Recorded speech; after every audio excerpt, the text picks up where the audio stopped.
మీకు తెలుసా గాంధారి శ్రీకృష్ణుడికి ఎందుకు శాపమిచ్చిందో? కురుక్షేత్ర యుద్ధం ముగిసింది. 18 రోజుల ఘోర సమరం. లక్షలాది యోధులు నేలకూలిపోయారు. ధర్మం గెలిచింది.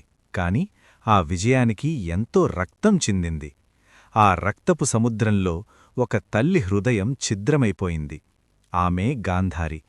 తన జీవితమంతా భర్తతో సమానంగా ఉండాలని కళ్లకు గంతలు కట్టుకుంది. ధర్మాన్ని నమ్మింది. కాని యుద్ధం ఆమెకు 100 మంది కుమారులను దూరం చేసింది. తన కుమారుల శవాల మధ్య నిలబడి ఆమె హృదయం కోపంతో బాధతో మండిపోయింది.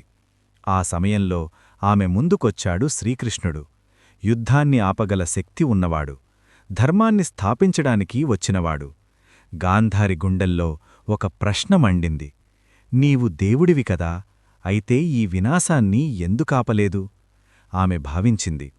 కృష్ణుడు అనుమతించకపోతే ఈ యుద్ధం జరిగేది కాదు అని. బాధతో ఆవేదనతో ఆమె చేతిని పైకెత్తి శపించింది. కృష్ణ, నా వంశం నాశనమైనట్లే నీ యాదవ వంశం కూడా నాశనమవుతుంది. నీ ద్వారక కూడా ఒకరోజు కనుమరుగవుతుంది. అక్కడ గాలి ఒక్కసారిగా గర్జించింది. ఆకాశం మబ్బులతో కమ్ముకుంది. కాని కృష్ణుడు శాంతంగా నిలబడ్డాడు. ఆయనకు తెలుసు, ప్రతి సంఘటనకు కాలమే కారణమని. ధర్మాన్ని నిలబట్టడానికి కొన్ని వినాశాలు అవసరమవుతాయని. సంవత్సరాలు గడిచాయి. గాంధారి శాపం నెమ్మదిగా ఫలించసాగింది.